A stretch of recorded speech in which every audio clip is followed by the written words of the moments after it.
योगी आदित्यनाथ इस धरती पर चलते फिरते हाजिरों हाजिर सूर्य हैं। किए हुए कुकर्म बाहर निकल रहे हैं और आने वाले समय के अंदर जो आम जनता है वो योगी जी में अपना भावी प्रधानमंत्री देख रही है। अंतर्राष्ट्रीय मंच पर परिवर्तन की लहर, विश्व पटल पर योगी नाम का उगता सूरज, वैश्विक मंच पर भगवा धारी कबूल है। 56 मुस्लिम देशों की काली छाया, 195 देशों की दमदार नेतृत्व शक्ति, जड़ें काटी जाएंगी या मिट्टी हो जाएगा। सनातन के आदित्य पर स्वामी योगी भविष्यवाणी देखिए सिर्फ और सिर्फ धर्म ज्ञान पर। जब राजा और मंत्री सूर्य होगा तो भूमिगत मंदिर उजागर होंगे, और वो भी योगी आदित्यनाथ के नेतृत्व में। महाकुंभ का महाउत्सव हमने योगी आदित्यनाथ जी के नेतृत्व में देखा।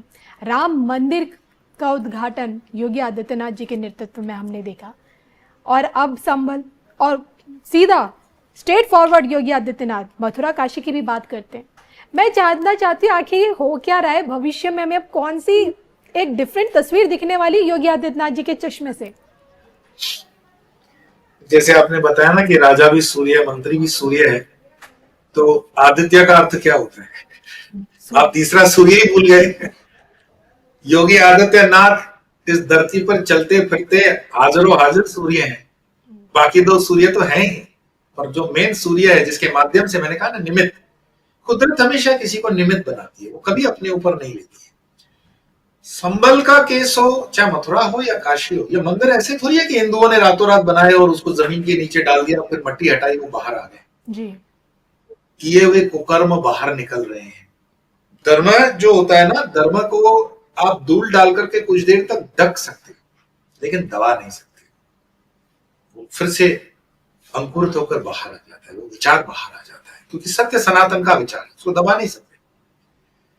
तो ये एक मंदिर, दो मंदिर नहीं, मैं तो अपने स्वामी जी की बात करूंगा, सुब्रमण्यम स्वामी जी 30,000 मंदिर कहते हैं, कोई 40,000 मंदिर कहते हैं, और मैं उसमें कोई कमेंट नहीं करूंगा कि 30 है या 40 है। पर अगर मैं कहूं मोटा मोटी 5-7 मंदिर भी सनातन के स्वाभिमान और हिंदुओं के स्वाभिमान के लिए नेगोशिएट करके किया जा सकता है, तो कर लेना चाहिए। इसमें समझदारी दोनों तरफ की रहेगी। और भारतीय जो मुस्लिम जन समुदाय है वो समझदार है। समझदार क्यों है? क्योंकि पिछले नवंबर दिसंबर से हम देख रहे हैं कि उनको बरगलाने की पूरी कोशिश की गई। कई जगहों पर आप देखते हो छुटपुट घटनाएं, पत्थरबाजी होना, जुलूस पर ये करना, कोई है जो उनको बरगला रहा है, लेकिन 10, 20, 25, 50 उसमें से मिसगाइड होते हैं, लेकिन मेजॉरिटी, क्योंकि देश के हर पॉकेट के अंदर मुस्लिम्स हैं, दक्षिण से उत्तर, पूरब से पश्चिम जी।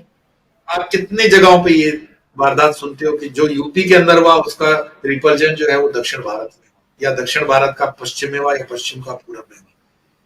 ये दर्शाता है कि समझदारी जब आ जाती है तो हम समझ जाते हैं कि राजनीतिक उसको हत्था बना करके यूज करने के लिए उसको बरगला रहा है। और इतनी एजुकेशन उनके पास भी है कि जो जिसका है, काशी जिसका है उसका ही है, मथुरा जिसका है उसका ही है।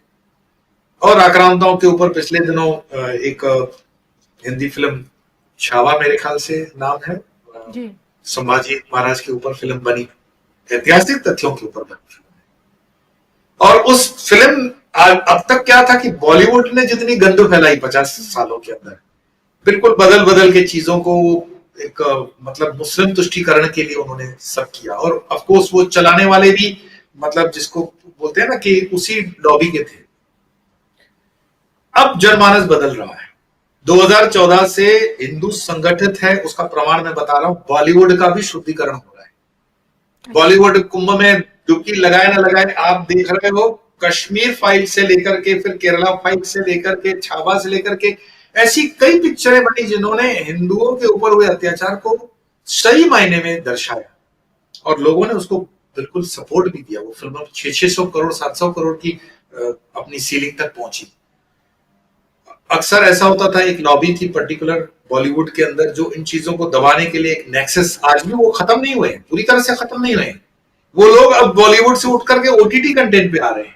अब जो गंद फैल रही है ओटीटी कंटेंट पे फैल रही है। आप देख रहे हो जो पेड एप्स हैं जिस पर ये गंदगी वाले जोक्स चले, घटिया मिमिक्री चली, घटिया डबल मीनिंग के जोक्स चले, ये उन्हीं की विरासत है, सेक्युलरिस्टों की। लेकिन बॉलीवुड के अंदर जो मेन स्ट्रीम बॉलीवुड है वो अब हिंदुओं के विचार, हिंदुओं की संस्कृति, हिंदुओं का सनातन एक राइट डायरेक्शन में दिखा रहा। और एक फिल्म ने भूचाल ला दिया महाराष्ट्र के अंदर कि मुख्यमंत्री तक को कहना पड़ गया कि औरंगजेब की कब्र को हमें हटाने के लिए कानून की जो प्रक्रिया है उसका पालन करके हटाना पड़ेगा। कहने का अर्थ यह है कि आप हटाओ ना हटाओ बात की बात, लेकिन आपके मन के अंदर ये बात आ तो गई कि इस कब्र को हटाना है। हमने आक्रांताओं को अपने सीनों पर जगह दी हुई है।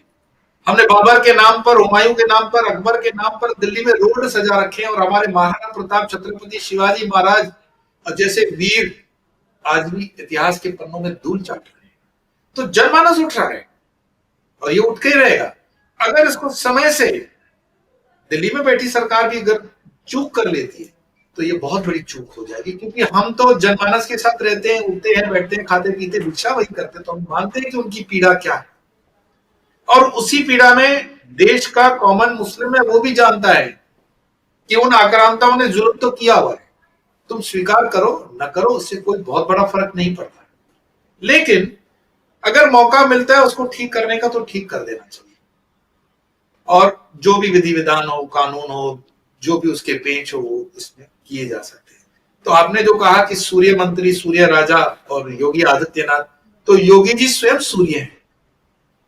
ये सूर्य तो 2 साल पहले अपना चमत्कार दिखा चुके, जब यूपी के अंदर चुनाव जीत करके आ जाते हैं जी। और आने वाले समय के अंदर जो आम जनता है वो योगी जी में अपना भावी प्रधानमंत्री देख रही है। आप उनकी निष्ठा पर, आप उनकी ईमानदारी पर, आप उनके समर्पण, आप उनके आयोजन पर, आप उनकी एडमिनिस्ट्रेशन, मैनेजमेंट, एग्जीक्यूशन कहीं डाउट नहीं कर सकते। एक वन ऑफ द मोस्ट। जी, आपने कभी सोचा है कि आप खुद भगवाधारी हैं और इस भगवे की क्या शक्ति है ये आप भली भांति जानते हैं, और यही भगवा रंग योगी आदित्यनाथ में हमें नजर आता है। यही इसी भगवे की शक्ति योगी आदित्यनाथ के नेतृत्व में कितना बड़ा परिवर्तन भविष्य में लाएगी?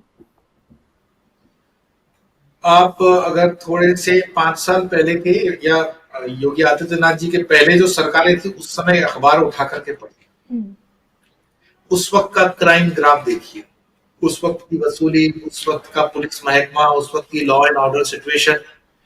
एक व्यक्ति के बदलने से वही तो पुलिस वाले भी तो वही है, कलेक्टरेट भी वही है, सारे सचिव भी वही है, सचिवालय भी वही है, जुडिशरी भी वही है। तो क्या फर्क पड़ता है? जब सरकार का जो मुखिया होता है अगर वो समर्पित है, उसका देह राष्ट्र के प्रति, अपने राज्य के प्रति है, वो निष्ठावान है, ईमानदार है, तो उसके नीचे काम करने वालों को भी सुधर जाना पड़ता है। जैसे केंद्र के अंदर मोदी जी हैं, आप मोदी जी के नियत पर डाउट नहीं कर सकते, आप मोदी जी के ईमानदारी पे डाउट नहीं कर सकते, आप उनके निष्ठा पर कार्य करने की जो तरीके हैं उस पर आप डाउट नहीं कर सकते। विश्व में भारत को जो सम्मान मोदी सरकार के इन सालों में मिला है, आप उस पर आर्ग्यूमेंट नहीं कर सकते। ये आंखों देखी बात है, सब कुछ आप कंपेयर कर सकते। तो योगी आदित्यनाथ एक तो युवान है, मतलब है कंपेयर टू दूसरे राजनीतिक नेताओं के करने से।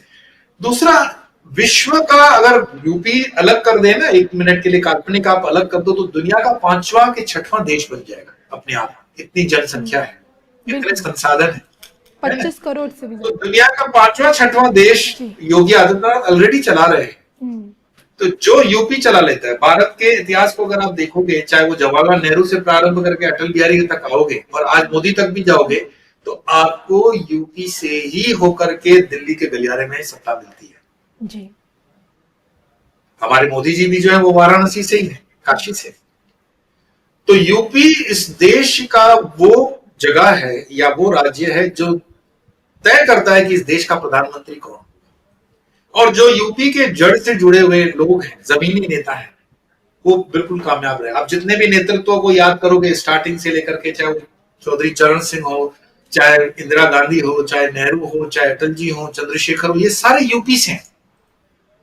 और इसका एक और उदाहरण मैं प्रमाण में दे दूं, जो प्रधानमंत्री इतिहास के अंदर सबसे नाकामयाब रहा, आपको तो नाम भी याद नहीं होगा और कोई याद भी नहीं करता, वो है मोरारजी देसाई। वो यूपी से नहीं थे, वो गुजरात से थे। उन्होंने अपने आप को गुजरात तक सीमित रखा, उनका नेतृत्व फेल हो गया। लेकिन उनको सपोर्ट करने वाले पहले यूपी से थे, बिहार से थे, लेकिन वो अपने आप को गुजरात में ही सीमित कर पाए। इसीलिए मोरारजी देसाई बुरी तरह से फेल गए राजनीति के अंदर। और मोदी जी ने बहुत एक कैलकुलेटिव बहुत अच्छा स्टेप रहा कि उन्होंने खुद को यूपी से जोड़ दिया। और योगी आदित्यनाथ तो है ही यूपी से जी। तो एक भविष्य है, एक नेतृत्व है, एक संकल्प है, और भगवा का जो त्याग है उस पर तो कोई डाउट किया ही नहीं जा सकता। और सबसे बड़ी बात, उन्होंने प्रमाण दिया है हर चीज में जी। सबके सामने। अंतिम सवाल, यही भगवाधारी जब विश्व पटल पर चमकेगा, विश्व पटल पर जब खड़ा होगा अंतर्राष्ट्रीय स्तर पर, तब क्या विश्व शक्तियां इसके साथ नजर आएंगी या इन्हीं की जड़ें काटती हुई दिखेंगी? नहीं, देखिए, पहले कोई भी जब चीज नई होती है तो उस नई चीज के लिए 3 नियम लगते हैं। वो विश्व स्तर पर मानवता का स्वभाव है, पूरे मानव समाज का स्वभाव है कि पहले उसका विरोध करो, फिर उसको गाली गलौज करो, फिर उसको पत्थर मारो, धीरे धीरे फिर उसको स्वीकार्य भाव आता है। मोदी जी को भी एक जमाना था, यूएसए ने बोल दिया हम वीजा नहीं देंगे जी। फिर वही ओबामा नवरात्रि के उपवास में मोदी जी जल ले रहे हैं और मोदी जी के साथ ओबामा जो है वो बैठक कर रहे हैं। आपने देखा, स्वीकार्य हो गया जी। मोदी जी के साथ जुड़े हुए कई मुस्लिम नेता जो आप देखते हो, कभी वो मोदी जी को खूब गाली गलौज करते थे, आज मोदी जी के साथ बैठे, स्वीकार्य भाव आ गया। योगी आदित्यनाथ के विरुद्ध में तो मैंने ऐसा कोई आज तक स्टेटमेंट नहीं सुना वैश्विक स्तर पर जो उनको क्रिटिसाइज करता हो। पर हाँ, ये सच है कि उनकी काबिलियत पर जो पेड होते हैं ना, देशद्रोही लोग होते हैं, जर्नलिज्म में भी है, येलो जर्नलिस्ट भी होते हैं, तो वो इस तरह का माहौल खड़ा करने की पूरी कोशिश करेंगे। और उनका विरोध एक आर्टिफिशियल विरोध जिसको बोलते हैं ना हम, एक सोशल मीडिया के तरीके से एक लहर स्थापित की जाती है उनके विरुद्ध में, तो वो लहर पैदा करने की कोशिश जरूर करेंगे उनके लिए। और हो सकता है कि कोई लहर थोड़ी बड़ी भी पैदा कर ले कुछ समय के लिए, लेकिन इससे उस सूर्य को आप अस्त नहीं कर सकते, क्योंकि वो सूर्य धरती पर नहीं है, वो सूर्य आकाश में। योगी आदित्यनाथ अब जिस लेवल तक पहुंच चुके हैं, उस लेवल तक आप हाथ डाल करके उनको नीचे नहीं खींच सकते। वो उस सूबे के, उस राज्य के, उस भूमि के मुख्यमंत्री है जो भारत की राजनीति में बहुत बड़ी सीट्स प्रोवाइड करता है। और जब मैं कहता हूं कि अभी नया समीकरण बना करके संसद की सीटें आएंगी तो उसमें यूपी की सीट्स और बढ़ जाएगी, तो यूपी का कद और लगता है। हाँ, ग्रहण सूर्य पे नहीं लगता है, ये धारणा है हमारी कि सूर्य पे ग्रहण लगता है। दरअसल धरती की छाया धरती से ऐसे दिखती है कि वो सूर्य को ढक रही है, सूर्य वहीं का वहीं होता है। धरती पर खड़े रहने वाले को दिखता है कि सूर्य काला है। मैं आपको योगी को डिफेंड करते हुए नहीं बोल रहा हूं, जो वास्तविकता है वही बता रहा हूं कि सूर्य पर कभी ग्रहण ना हुआ था, ना हुआ है, ना होगा। सूर्य हमेशा से जो था, जो है, वही रहने वाला है। ये तो धरती की छाया है, जो धरती पर खड़े व्यक्ति को दिखता है, मनुष्य को दिखता है कि वहां पर एक काली छाया है। तो जो अपनी लेवल नीचे कर देंगे, उनको लगेगा कि योगी आदित्यनाथ जी के अंदर ये गुण अवगुण उनको दिखेगा। पर जिस गुरु परंपरा से वो आते हैं जी, जिस पीठ से वो आते हैं, जिस त्याग, तितिक्षा और जिस वस्त्र को धारण करके वो आते हैं, वहां पर ग्रहण की कोई संभावना नहीं है। वहां ग्रहण हो ही नहीं सकता, कभी नहीं हो सकता। और अगर छाया मात्रेण आप समझते हो वो ग्रहण है भी, तो वो भी कितने मिनट्स का होता है, बहुत ज्यादा लंबा नहीं होता है, सदैव ग्रहण नहीं होता है। तो उसके लिए भी तैयार बड़े आदमी को रहना ही चाहिए। ठीक है, ये तो पत्थर पड़ते ही रहते हैं। योगी आदित्यनाथ अपने आप में एक सूर्य है, और वो सूर्य बनकर के ही भारत की क्षितिज पर चमकेंगे, और पूरा विश्व उनके समर्थन में देर सवेर खड़ा हो जाएगा, निश्चित रहिए। कोई उनका विरोध कर सके ऐसी उनकी ग्रहचारी नहीं। चलिए स्वामी जी, आपने बहुत, हम भी यही उम्मीद करते हैं जैसे कि आपने कहा कि योगी जैसा सूर्य अब हमें विश्व पटल पर उगता हुआ नजर आए और जिस पर कोई ग्रहण ना लगे कभी भी। और इसी के साथ हमसे बातचीत करने के लिए आपका बहुत बहुत धन्यवाद। नमस्कार।